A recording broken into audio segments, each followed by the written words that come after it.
यदि आप दल गुलाम हैं, किसी नेता के गुलाम हैं, किसी एनजीओ के गुलाम हैं या किसी संगठन के गुलाम हैं, तो इस वीडियो को मत देखिए। लेकिन अगर आपको कड़वा सच सुनना पसंद है, कड़वा सच बोलना पसंद है, कड़वा सच लिखना पसंद है और आपका मानसिक खतरा नहीं हुआ है, तो इस वीडियो का अंत तक देखिए और उसके बाद अपने सभी दोस्तों को और रिश्तेदारों को भी शेयर करिए।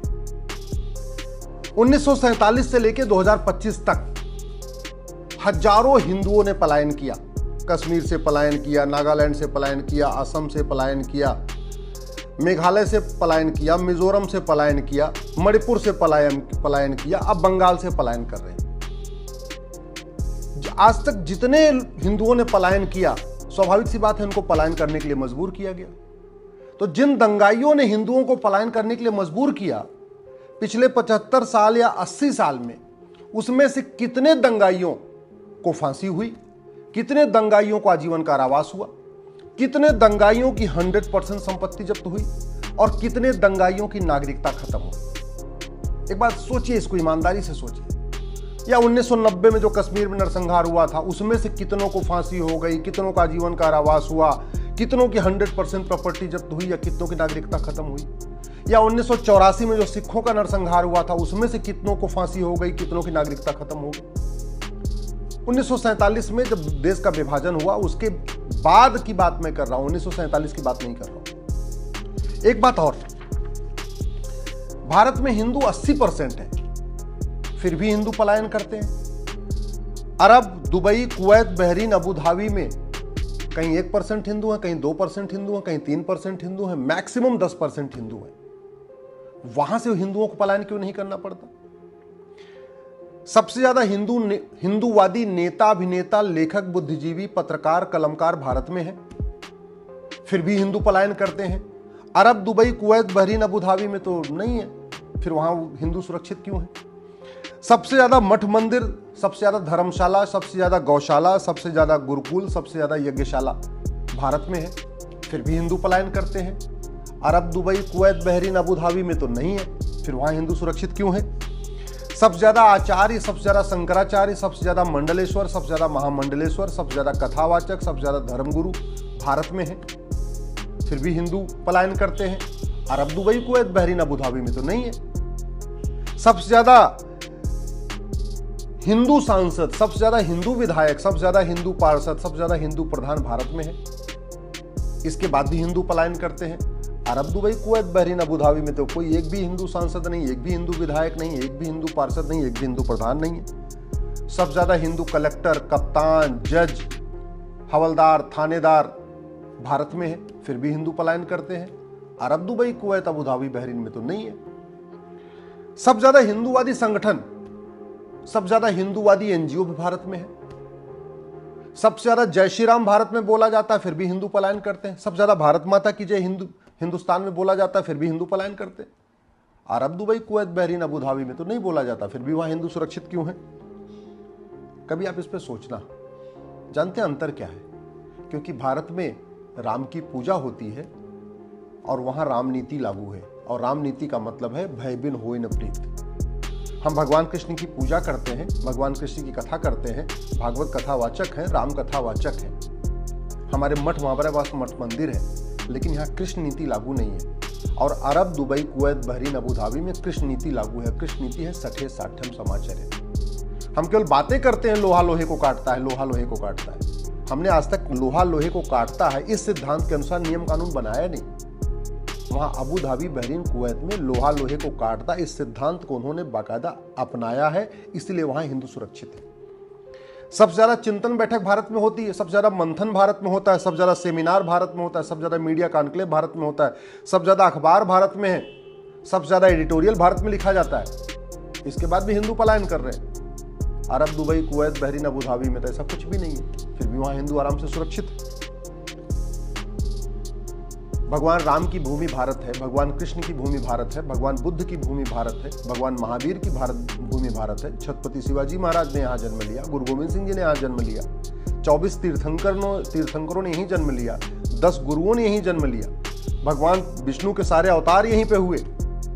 इसके बाद भी घूसखोरी है, कमीशनखोरी है, दलाली है, कटमनी है, तोलाबाजी है, हवालाबाजी, कबूतरबाजी, नक्काली है, घटतौली है, जासूसी है, गद्दारी है। माओवाद है, नक्सलवाद है, जिहाद है, मजहबी उन्माद है, पत्थरबाजी है, धर्मांतरण है, लफ्जिहाद है, घुसपैठ है, जनसंख्या विस्फोट है, बम विस्फोट है, सड़क के किनारे रेलवे के किनारे जो है पत्थर रख दिए जाते हैं। सबसे ज्यादा अवैध झुग्गियां भारत में बन रही हैं। अब Arab, Dubai, Kuwait, Abu Dhabi, Bahrain में तो किसी देवी देवता ने जन्म नहीं लिया। इसके बाद भी वहाँ शांति है, समृद्धि है, खुशहाली है, न लव जिहाद है, न लैंड जिहाद है, न धर्मांतरण है, न घुसपैठ है, न जनसंख्या विस्फोट है। एक भी बांग्लादेशी की मजाल नहीं वहाँ चला जाए। इसलिए दूसरों को दोष देने से पहले एक बार चिंतन करिए, एक बार समीक्षा करिए कि भारत में सब कुछ है फिर भी सारी समस्याएं हैं। उसका रूट काज क्या है? रूट काज ये है, हमने अपनी व्यवस्था को नहीं बदला। यहाँ पे तू मैं होता है, आरोप प्रत्यारोप होता है, नूरा कुश्ती होती है, बतौलेबाजी होती है, बड़े बड़े लफाजी होती है, बड़े बड़े भाषण होते हैं। शाम को टीवी में देखिए ना क्या क्या लच्छेदार बातें होती रहती है। और चूंकि नियम कानून नहीं बदले गए, इलेक्शन सिस्टम नहीं बदला गया, पुलिस सिस्टम नहीं बदला गया, जुडिशियल सिस्टम नहीं बदला गया, टैक्स सिस्टम नहीं बदला गया, एडमिनिस्ट्रेटिव सिस्टम नहीं बदला गया, राम नीति भय बिन होए न प्रीत लागू नहीं की गई, कृष्ण नीति सठे साठ्यम समाचरित लागू नहीं किया गया, लोहा लोहे को काटता है उस सिद्धांत पे नियम कानून नहीं बनाए गए। इसलिए यहाँ पे अराजकता है और हिंदू पलायन कर रहे हैं। उसका एक बड़ा उदाहरण बताता हूँ। 1860 में इंडियन पिनल कोड बना था, अंग्रेजों ने बनाया था, मैकाले ने बनाया था। 150 साल के बाद बदला गया। ये जो BNS आया 150 साल के बाद आया। लेकिन वो कहते नहीं, नई बोतल में पुरानी शराब। धाराएं बदल दी गई, सेक्शन इधर से उधर हो गए, कंटेंट नहीं बदला गया। कंटेंट केवल इतना बदला गया है कि जो पेनाल्टी थी उसमें 0 बढ़ाया गया। जहां 100 रुपए पेनाल्टी थी उसको 1000 कर दिया, जहां 500 रुपए पेनाल्टी थी उसमें एक 0 बढ़ा के 5000 कर दिया, जहां 1000 रुपए पेनाल्टी थी उसमें एक 0 बढ़ा के 10,000 कर दिया। 2-4 चीजें बढ़ाई गई हैं।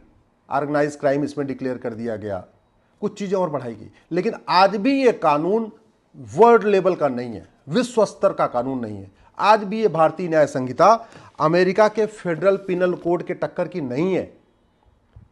मैं पहले भी कह चुका हूं, नई बोतल में पुरानी शराब डालने से कुछ नहीं होगा।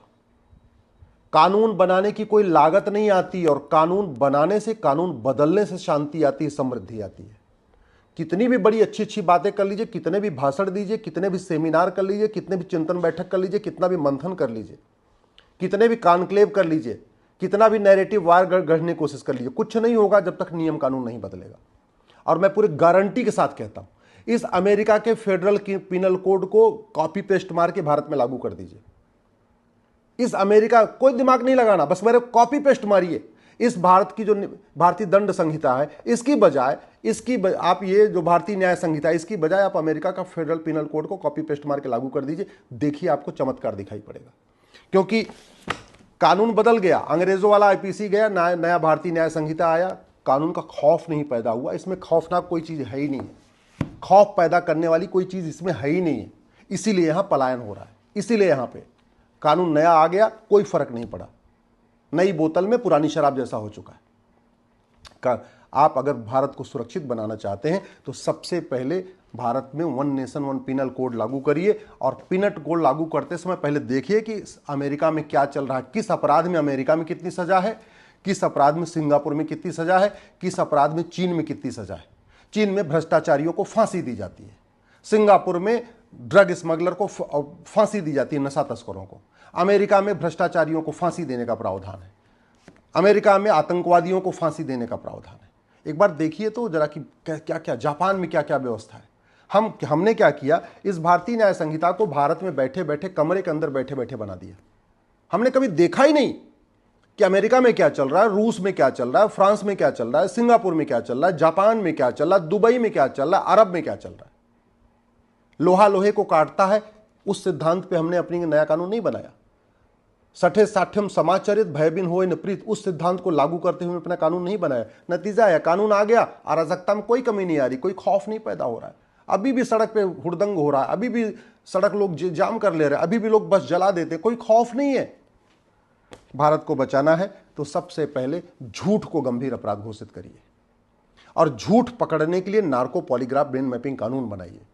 ये मुकदमे 3-3 महीने के अंदर डिसाइड हो जाएंगे, जो 10 साल 20 साल चलता है। झूठ को गंभीर अपराध घोषित करिए, झूठ पकड़ने के लिए नार्को पॉलीग्राफ ब्रेन मैपिंग बनाइए, झूठी शिकायत, झूठी गवाही, झूठी एफआईआर, झूठी जांच, झूठा एफिडेविट को सीरियस क्राइम डिक्लेयर करिए, झूठा आधार, झूठा राशन कार्ड, झूठा बर्थ सर्टिफिकेट, झूठा डेथ सर्टिफिकेट, झूठा वसीयत, झूठी विरासत, झूठे फर्जी कागज बनवाने को गंभीर अपराध घोषित करिए। देखिए कितना चमत्कार होता है।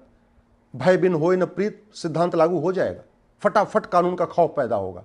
जब तक कानून नहीं बदलेगा कुछ नहीं होगा। अगर भारत को बदलना चाहते हैं, भारत को सुरक्षित बनाना चाहते हैं, तो 1861 का पुलिस एक्ट हटाइए, पुलिस को स्वतंत्र बनाइए, पुलिस को निष्पक्ष बनाइए। इस 1861 के कानून के कारण पुलिस सत्ता की गुलाम है। जहां पे सत्ता चाहती है वहां पुलिस टूट पड़ती है दंगाइयों पे, आतंकवादियों पे, और जहां सत्ता नहीं चाहती है वहां दंगाइयों के सामने पुलिस घुटने टेक देती है। ऐसा कानून किस काम का कि अगर पुलिस सत्ता के इशारे पे नाचे? अरे पुलिस को वेतन भत्ता, गाड़ी बंगला भारत को सुरक्षित बनाने के लिए मिलता है, आतंकवाद, अलगाववाद, जिहाद, मजहबी उन्माद को रोकने के लिए मिलता है, दंगा रोकने के लिए मिलता है। और पुलिस अगर सत्ता की गुलाम बनी हुई तो फिर पुलिस के पूरे इतना खर्च हो रहा है, पुलिस को फायदा क्या क्या है? किस बात का कानून का राज? फिर तो नेताओं का राज चल रहा है, फिर तो सब पॉलिटिकल पार्टियों का राज चल रहा है। ये सबसे बड़ा झूठ है कि भारत में कानून का राज। भारत में आज भी चूंकि कानून घटिया है इसलिए पॉलिटिकल पार्टियों का राज चल रहा है, नेताओं का राज चल रहा है, मुख्यमंत्री का राज चल रहा है, गृह मंत्री का राज चलता है, कानून का राज नहीं चलता। जहां कानून का राज होता है वहां कोई मुख्यमंत्री हो, कोई गृह मंत्री हो, कोई मिनिस्टर हो, कोई सांसद, कोई विधायक, कोई फर्क नहीं पड़ता। पुलिस अपना काम स्वतंत्र निष्पक्ष करती रहती है। तो हमें एक पुलिस चार्टर लागू करना पड़ेगा। 1 घंटे के अंदर एफआईआर हो, 1 महीने के अंदर जांच पूरी हो। लेकिन 1 महीने के अंदर जांच तब पूरी होगी जब झूठ गंभीर अपराध होगा, कोई झूठी गवाही न दे पाए। जब 1 महीने के अंदर जांच तब पूरी होगी जब नार्को पॉलीग्राफ ब्रेन मैपिंग कानून होगा। अगर आप भारत को सुरक्षित बनाना चाहते हैं तो सबसे पहले एक एडमिनिस्ट्रेटिव रिफॉर्म करिए, एक एडमिनिस्ट्रेटिव चार्टर लागू करिए। जितने भी, चाहे वो कलेक्टर हैं, चाहे कप्तान हैं, चाहे डिप्टी एसपी हैं, चाहे एसपी हैं, चाहे कमिश्नर, सबकी रोल्स रिस्पॉन्सिबिलिटी डिसाइड हो। सबको कौन सा काम कितने दिन में करना है इसका बाकायदा एक लेखा जोखा होना चाहिए। अगर भारत को सुरक्षित बनाना है तो एक सिटीजन चार्टर लागू करिए और झूठी शिकायत, झूठी जांच, झूठी गवाही को जघन्य अपराध घोषित करते हुए उसमें नागरिकता खत्म करने का प्रावधान करिए। झूठे कागज बनवाने को जघन्य अपराध घोषित करिए। चीटिंग, फ्रॉड, फोर्जरी और परजरी को जघन्य अपराध घोषित करिए। तब जाके फास्ट जस्टिस सिस्टम होगा, जस्टिस विद इन ईयर होगा। 1-1 साल के अंदर मुकदमों का फैसला होगा, फटाफट